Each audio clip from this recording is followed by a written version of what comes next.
चलिए दोस्तों, यहां पर मैं आपको वर्ग समीकरण को हल करने का एक बहुत ही सरल सा तरीका बता रहा हूं।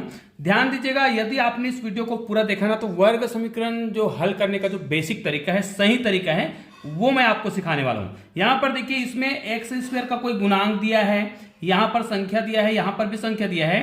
लेकिन आपको क्या करना है, जब भी वर्ग समीकरण बनाए तो एक्स स्क्वायर का अगर कोई गुणांक दिया है तो उस गुणांक के आधार पे हल करते हैं, या फिर एक्स स्क्वायर का जो गुणांक है अगर वो किसी तरीके से गायब हो जाए तो हमें क्या करना चाहिए, उसको गायब करने का प्रयास करना चाहिए। कहने का मतलब यहां पर जो एक्स स्क्वायर का जो गुणांक 6 है उसको हमें हटाना है। याद रखिए, यहां पर मैं आपको एक चीज बता दूं, ए एक्स का स्क्वायर प्लस बी एक्स और यहां पर प्लस और minus C is equal to 0।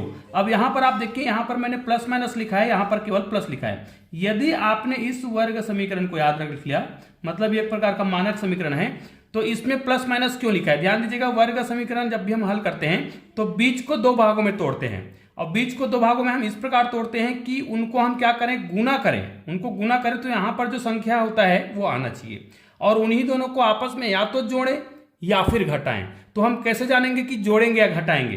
तो यहां पर देखिए, यहां पर जो भी चिन्ह दिया होगा आपके वर्ग समीकरण में, यहां पर जो भी चिन्ह दिया होगा उसी के आधार पर यहां पर संक्रिया लगाते हैं। यहां पर प्लस रहे माइनस रहे उससे कोई मतलब नहीं है, केवल आपको यहां पर प्लस देखना है, माइनस देखना है। यदि यहां पे प्लस है तो ये बीच की संख्याओं को जोड़ने पर बी के बराबर आना चाहिए, और उन्हीं दोनों को गुना करेंगे तो सी के बराबर आना चाहिए। यदि यहां पर माइनस है तो उन्हीं दोनों संख्याओं को आपस में माइनस करेंगे तो बी के बराबर, और आपस में उन्हीं को गुना करें तो सी के बराबर आना चाहिए। लेकिन यदि यहां पर ए स्क्वायर का कोई गुणांक दिया है, ध्यान दीजिएगा, अगर यहां पर एक्स स्क्वायर का कोई गुणांक दिया है तो उस गुणांक वाले संख्या को आपको सबसे पहले इनके साथ गुना करना होता है, ठीक है।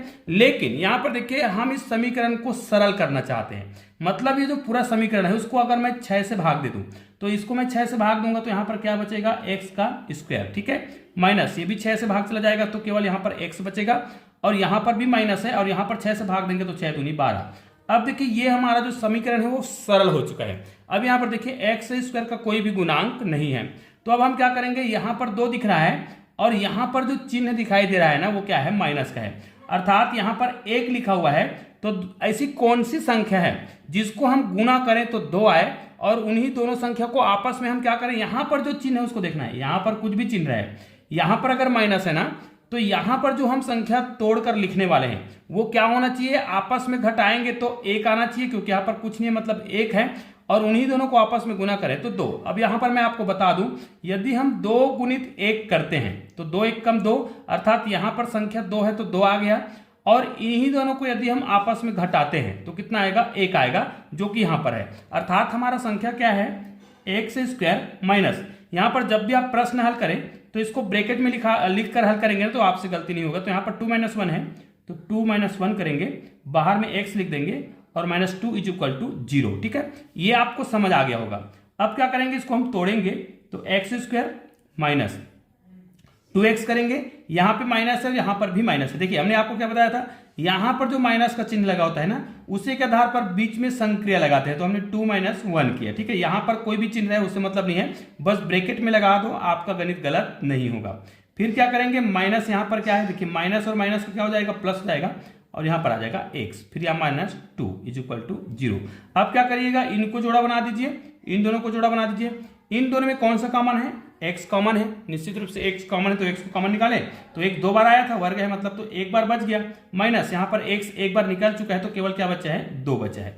अब यहां पर जो भी चिन्ह रहता है ना उसको आपको कॉमन निकालना होता है, तो प्लस है तो प्लस ही रखेंगे।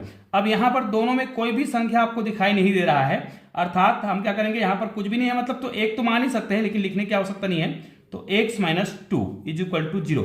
अब देखिए, ये वाला पद और ये वाला पद बिल्कुल सेम है, अर्थात x - 2 को हम फिर से कॉमन निकालें तो हमारे पास यहां पर क्या बचा, x बचा।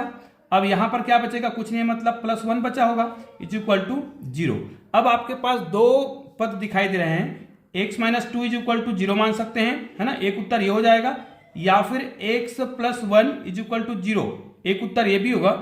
मतलब x को हम हल करेंगे तो यहां पर हमारा आंसर 2 आ रहा है, और यहां पर x को हल करेंगे तो -1 आ रहा है। कुल मिला के हमारे पास जो 2 उत्तर आया है वो x बराबर 2 या फिर ऋण 1। अर्थात ये दो उत्तर जो है समीकरण जो दिया हुआ है, ऊपर में जो समीकरण दिया है उसको क्या करेगा, संतुष्ट करेगा। तो आज मैंने आपको वर्ग समीकरण हल करने के केवल बेसिक तरीका बताया है। ऐसे ही और किसी टॉपिक पर वीडियो चाहिए या फिर वर्ग समीकरण के कोई प्रश्न है जिसको आपको बनाना है तो आप लोग मुझे कमेंट करके जरूर बताइएगा। तो चलिए मिलते हैं एक और बेहतरीन वीडियो के साथ, तब तक के लिए जय हिंद जय भारत।